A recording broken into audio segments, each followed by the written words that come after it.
नमस्कार जय जगन्नाथ सांग मैंने मु गाँवली बहु आज बिलक आसी बिलक आसा पूर्व देखो ये गोटे दा नहीं आसी दा को न आनले बिलर धान गच तो काटी हेनी तो जहाँ भी हो कि कटा होता बाकी एतिक अच्छी सेपट साइड भी केते अच्छी तो ये देखो यहाँ हूँ आम बाड़ी और बाड़ी पार हेले ए साइडटा हूँ बिल तो ये किसी लोक तो कटाकटी होती धान गच आ कि लोक हैनी तो ये आम जन काका कटाकटी चलता मुझे आसीगली आम धान गच काटापी तो ये मतलब गुच्छ करा जेटा ही आसेनि मेन जिन हूँ गुच्छ करवा तो मुझे तो जानती मुझे तो धान गच एमती काटी दूसरी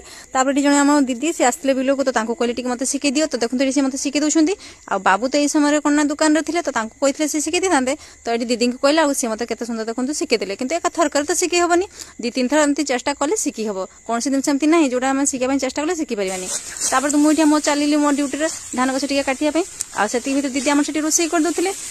कौन जमी जहाँ तो काटिकुटा देती ये एति ही काटी आहरी अच्छी किसीटा ये सामना पटे आउ अल्प था ये देखूँ यहाँ को मुझे आज काटिक ही रही बाबू आज मो रागिले कौन पाई ना जो से दुकान आसिक धान गछ काटापी लगे तो देखिले गुच्छ करानी तो मत कहले तुम मो काम आज बढ़े